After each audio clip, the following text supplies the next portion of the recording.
ॐ स्थापकाय च धर्मस्य सर्वधर्मस्वरूपिणे अवतारवरिष्ठाय रामकृष्णाय ते नमः।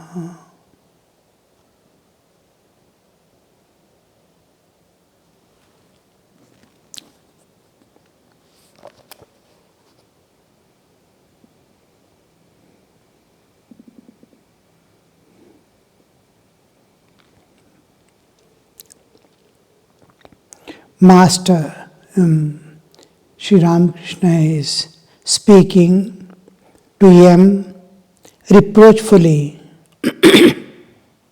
And let me say this to you.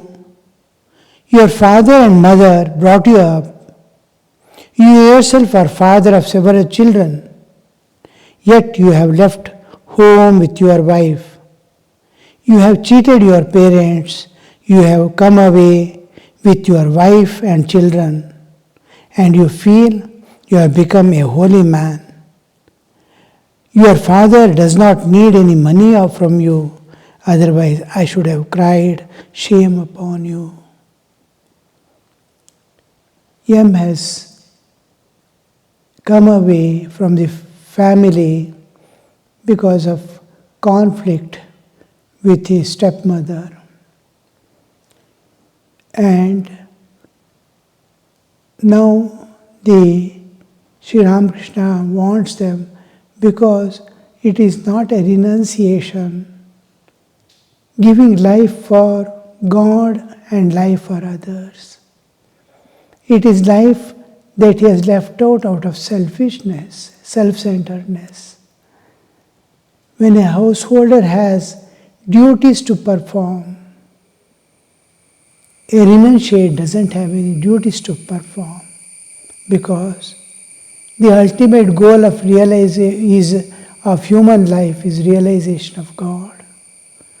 And when he renounces for God and renounces for the welfare of the society, he has nothing more to achieve. Actually, when an aspirant renounces the world, he is not renouncing the family. He is renouncing the enjoyments of the world, possessions of the world, and expanding his family to the world level. Whole world is mine. Why should I limit myself with a small family? But when a person has entered into family life with wife and children, and when he has duties to perform for the parents, yet because he has not renounced, he has duties to perform. And when he is not going back, Sri Ramakrishna is scolding him.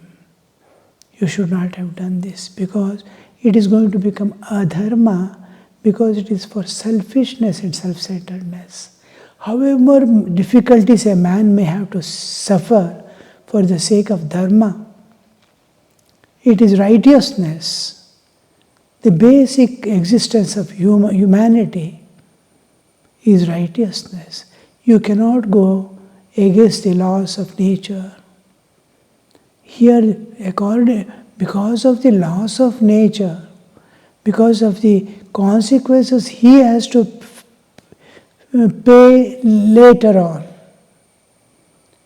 the consequences will be very severe. Sri Ramakrishna doesn't want his children to undergo those sufferings. Go back and serve. Your children will serve you.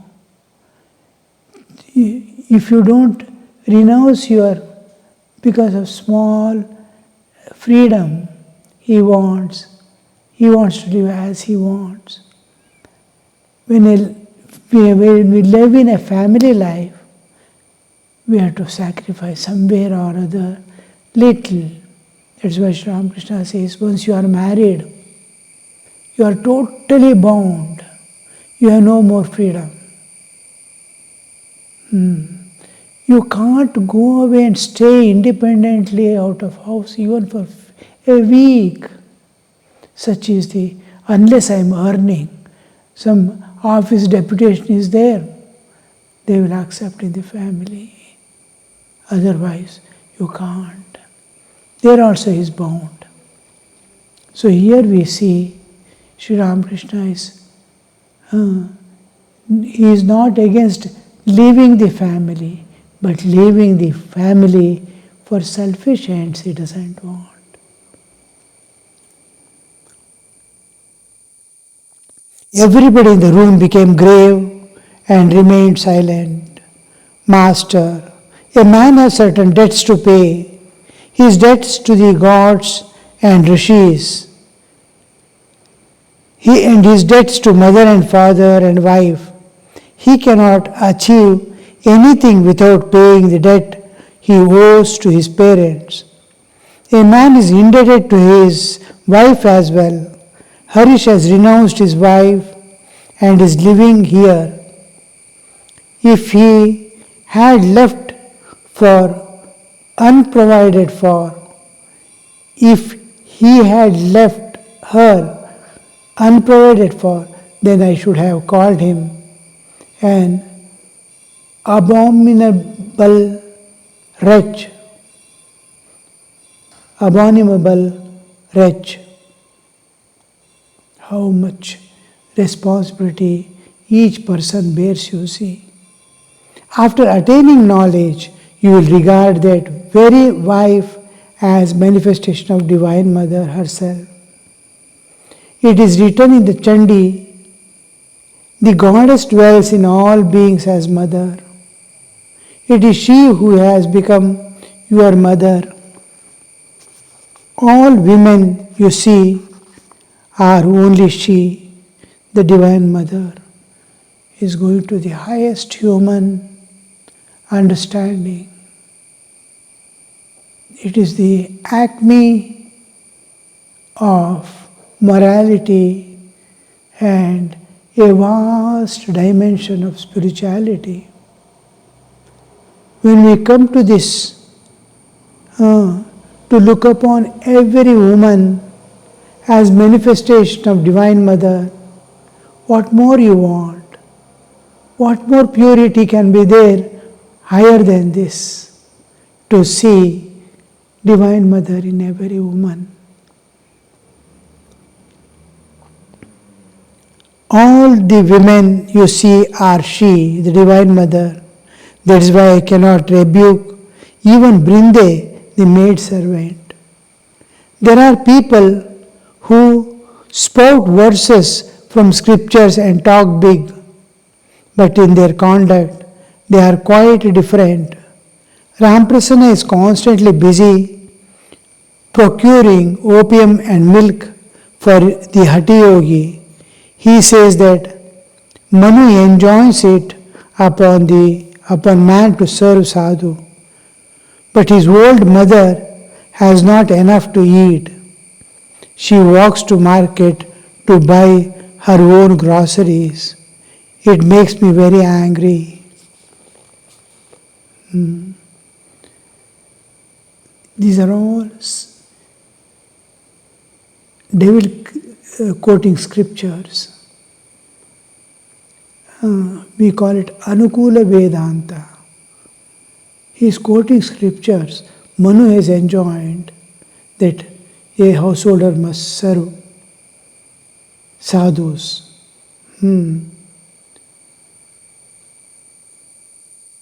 Ramprasanna is constantly busy procuring opium and milk for Hati Yogi.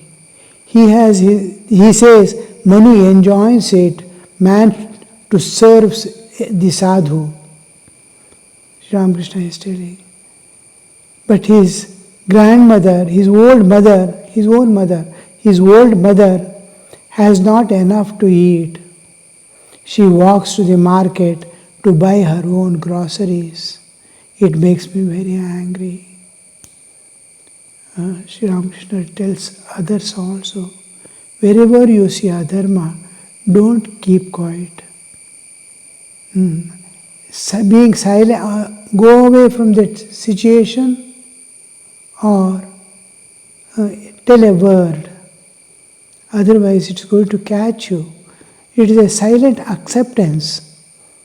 If you don't speak a word against it, it slowly enters your system at some liminal level because you accepted it. The remaining silence against a crime or anything. Either to run away from that place, leave that place at once where you see adharma, or what a word you have to tell and go. Then it will not enter your subconscious mind, unconscious mind to germinate there, and one day you will become that because of the unconscious, unknown acceptance you are given. But here you have to consider another thing. When a man is intoxicated with ecstatic love of God, then who is his father or mother or wife? His love of God is so intense that he becomes mad with it. Then he has no duties to perform. He is free from all debts. What is the divine intoxication? In this state, a man forgets the world. He also forgets his own body, which is so dear to all. Chaitanya had this intoxication. He plunged into the ocean, not knowing that it was the ocean. He dashed himself again and again on the ground. He was not aware of hunger, of thirst, or of sleep.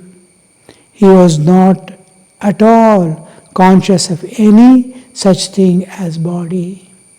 When body consciousness goes off, you have no more duty to perform. Even if you renounce the world for God and for the service of others, you have no duties to perform. All at once, Sri Ramakrishna exclaimed, "Ah, Chaitanya," and stood up. See, from where to where his consciousness jumps. Just stay. He is there just to speak a few words. He gets down to normal human consciousness to give some advice to these people who have lost their way in the wilderness of this world. And then again he is back in his own state. At once, Sri Ramakrishna exclaimed, "Ha, Chaitanya," and stood up. Vaishnavacharan used to say that Gauranga was like a bubble in the ocean of undivided consciousness. Undivided consciousness. Gauranga was like a bubble in the ocean of undivided consciousness. Chaitanya Sagara. In that he is a bubble floating. To the elder Gopal, "Do you intend to go on a pilgrimage now?" Gopal, "Yes, sir. I should like to wander about a little." Ram to Gopal, "He," meaning the master, says that one becomes a Kutichaka after being Bahudaka. The sadhu that visits many holy places is called Bahudaka. He whose craving for travel has been satiated and who sits down in one place is called Kutichaka. In the sadhus, among the sadhus, spiritual aspirants, especially the renunciates, they will be moving about from place to place, begging their food and not staying for more than 3 nights in a place. They keep on moving. They move with the next pilgrimage center as their aim. They go on walking. Then when the pilgrimage center comes, he'll be utilizing that spiritual atmosphere there for some time and keep moving to the next. So they are called Bahudakas. Many places he is drinking water. Udaka means water. Bahudaka. He is taking water from different places. And after some time he is saturated with that, oh, enough of this wandering. Let me sit in a quiet place and call upon God. And at that time he feels that he should have a small hut made of grass or whatever it is available and stay there. And in that he has to call on God. So he is called Kuti Chaka. Kuti means a hut. He also tells us a parable. Once a bird sat on the mast of a ship. When the ship sailed through the mouth of Ganges into the backwaters of ocean, the bird failed to notice the fact. When finally became aware of the ocean, it left the mast and flew to the north in search of land. But it found no limit to water and so returned. After resting a while, it flew to south. There too, it found no limit to the water. Panting for breath, the bird returned to the mast. Again, after resting for a while, it flew to east and then west, finding no limits to the water in any direction. At last, it settled down on the mast of the ship. So, how the man runs about here, there. A bird was sitting on the mast, it was enjoying. The ship started entering into the deep waters, vast waters. It has left the shore and gone deep inside. When the bird became aware, it wanted to go back to the land and trees. It started flying. When it went to the north, long distance, and saw that there is no land, water and water alone. It is in the mid of the sea. It comes back and sits on the mast. Then it goes to the south, east, west, any direction it goes, water. It is not finding the land anywhere to land upon. It comes back finally, sits on the mast. There, oh, I have to be here now. This is Kuti Chaka. Master, to the elder Gopal and other devotees, as long as man feels that God is there, he is ignorant, but he attains knowledge when he feels God is here. Always the concept of God and concept of what man is and what is this world, what is beyond is always a question mark. So here we see God, the early understanding of God is there far off in the heavens or somewhere. He is managing everything. That is the understanding. Slowly, as he spiritually expands his understanding, the spirit and matter, he is seeing the matter, world of matter. It is pervaded and it is supported by spirit that he doesn't know, because spirit is invisible to senses. No senses can perceive it, mind cannot conceive it, intellect can never discern it. So it is not able to, a human being cannot know what God is, how he is. So slowly from inside he is blooming. Whole divinity which is hidden deep within is unfolding. The unfoldment, as it unfolds, his understanding of this world changes. Understanding of himself, it changes. Understanding of God, it changes. I was intensely body when I saw this world was my world of matter. As I started going inward, less and less body, more and more spirit. Just body, last it becomes like a cover. And the world he sees is pervaded by spirit. So his understanding of, similarly, God was looking far somewhere sitting and managing all things. Now he sees God is pervading every object. It is He who is giving existence to all that exists, be pervading it.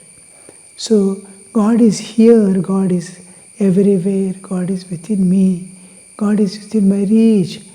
That understanding started. There, God is there, to God is here within. A man wanted a smoke. He went to a neighbor's house to light his charcoal. It was the dead of night, and the householder was asleep.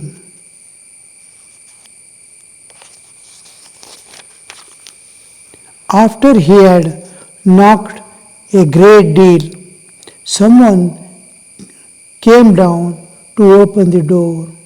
At the sight of the man, he asked, "Hello, what is the matter?"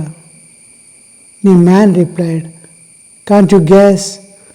You know how fond I am of smoking. I have come here to light my charcoal." The neighbor said, "Ha ha, you are a fine man indeed.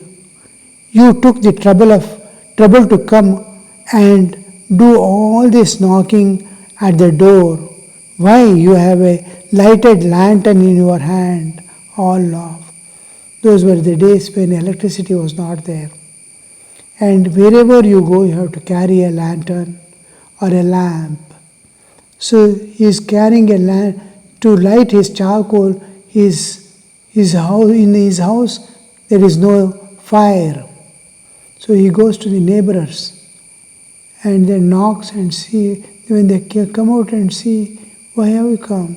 He says, "I wanted to light my charcoal for smoking." He says, "What kind of man you are? You have a light in your hand. Burning lamp is there. You could have lighted with that." That's what we are doing. God within, we are searching Him outside. What a man seeks is very near him. Still he wanders about from place to place. Ram, sir, I now realize why Guru asks some of the disciples to visit the 4 principal holy places of the country. Once having wandered about, the disciple discovers that it is same here as there. Then he returns to the Guru. All this wandering is only to create faith in the Guru's word. You see, what a nice understanding. He goes from place to place only to, Guru is sending him to go to the pilgrimage centers just because he has not yet developed. He has come to the Guru, but he has not yet developed the faith in the Guru's words. Now he is developing that Guru's. Now, after visiting 4 places, what is he seeking going here and there is within the Guru. He understands. Beautiful explanation, this one. He has come to the Guru, but if Guru says God is within you, he will not accept it. He is an understanding. There people go in the temple, there God is there, another pilgrimage center, God is there. That understanding will be there. After going and seeing everywhere, what was here in this place, same thing is there, same thing is there. And from nowhere, that exact knowledge of God, what God is where, now he has to come back to Guru. He was thinking, many people have that understanding. If you go to a pilgrimage center, we will be able to see God there or something like that. But the fact is not so. By going to pilgrimage centers, we are developing love of God. We are developing faith in the existence of God. But what God is, where will you get, what is the path to attain Him, will always be shown by the Guru. Many people also go through various ways of going through internet. Now modern, most latest trend is to enter into internet and go on finding what is God, how is God. To some extent it is all right. But exact knowledge you cannot get through by those means at all. Each one, the more you enter into various lectures and things, more you will be confused, because each one is presenting according to his own understanding, according to his own tradition. There will be vast amount of contradictions. Then you get confused. Vivekananda says, Shabda Jalam Maharanyam Chitta Brahmana Karanam.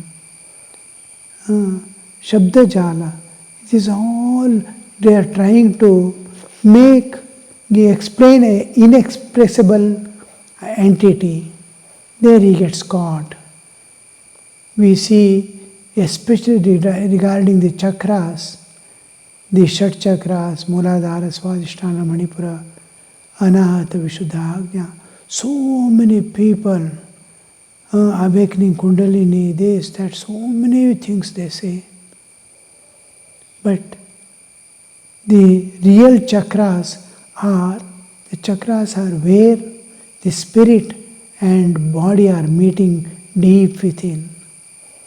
It is where you are in the deep sleep.